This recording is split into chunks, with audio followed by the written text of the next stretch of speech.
अस्सलाम वालेकुम, कैसे हैं जी आप सब लोग। आज मैं कोई रेसिपी नहीं दे रही। आज मैं आपको पालक को ज़्यादा देर तक सेव करने का तरीका बता रही हूँ फ्रीज़र में। तो सबसे पहले हम पालक को लेंगे, बिस्मिल्लाहिर्रहमानिर्रहीम। सबसे पहले हम इसकी कटिंग करेंगे, और क्योंकि ये मेहनत वाला काम होता है, पहले हम अगर सेव करके इसको बना के रख लें तो जब दिल चाहे आलू पालक बनानी हो, पालक गोश्त बनाना हो, बस निकालें और फटाफट से आप खाना तैयार कर लें। इस तरह से मैं भी कुछ ऐसे ही कर लूँगी। इसको मैं इसकी कटिंग करके इसको सेव कर लूँगी। जब भी मुझे बनानी हुई तो मैं आराम से फ्रीज़र से निकाल लूँगी, आराम से मैं हंडी बना लूँगी। तो अब मैं इसकी कटिंग कर लूँगी।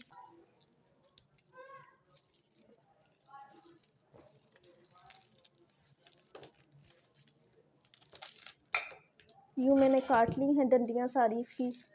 बिस्मिल्लाहिर्रहमानिर्रहीम।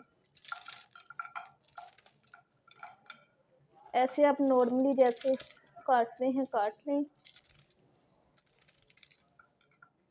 यहाँ पे देखिए मैंने पालक को अच्छी तरह से धो लिया था और इसको मैंने एक कढ़ाई में डाल दिया है। ये अभी पकना शुरू होगी तो पानी छोड़ेगी, क्योंकि इसको धोया है। 2 गिलास तकरीबन ये पानी था जो मैंने इसमें डाल दिया है।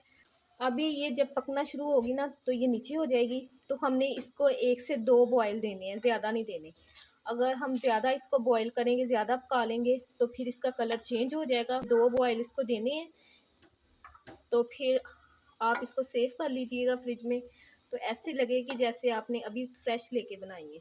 तो अभी ये पकने में थोड़ा सा टाइम लेगी, तो फिर मैं आपको बताती हूँ। तो यहाँ पे देखें जैसे ही पालक पकना शुरू हुई है तो काफ़ी नीचे हो गई है, और अब मैं इसको 1 से 2 मिनट बस इसमें बॉईल करूँगी। ज़्यादा हमने कुक नहीं करना इसको। तो यहाँ पे देखिए पालक को पकते हुए 2 से 3 मिनट हो गए हैं। अब मैं चूल्हा बंद कर दूँगी और इसका जो पानी है उसको छान लूँगी।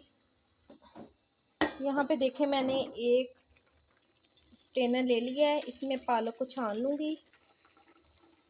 तो यहाँ पे देखें मैंने सारा पानी निकाल दिया है। तो जिस तरह ही हमारी ये पालक ठंडी होगी तो हम इसका पानी अच्छी तरह से निचोड़ के इसको एयर टाइट जार में रख लें। आप जिप लॉक शॉपर हैं तो उसमें रख लें, वरना नॉर्मली जो आपके घर में शॉपर है उसमें भी डाल के आप गिरा लगा के तो फ्रीज़ कर लें। तो ये 1 माह बाद भी आप यूज़ करें, 20 दिन बाद जब भी, तो इसका कलर चेंज बिल्कुल नहीं होगा। जब आप चाहें इसको पकाना निकालें और पका लें। इस तरह ये ठंडी होगी तो इस तरह से मैं भी इसको सेव कर लूँगी, क्योंकि अभी मैंने नहीं इसको बनाना था। तो कैसा लगा आपको ये पालक सेव करने का तरीका? अच्छा लगा हो तो मेरे चैनल को करें सब्सक्राइब, लाइक और शेयर। साथ दिए बेल आइकन को ज़रूर प्रेस किया करें ताकि आने वाली हर वीडियो का नोटिफिकेशन टाइम से आप तक पहुँच सके। इसी के साथ मुझे दीजिए इजाज़त। अल्लाह हाफ़िज़।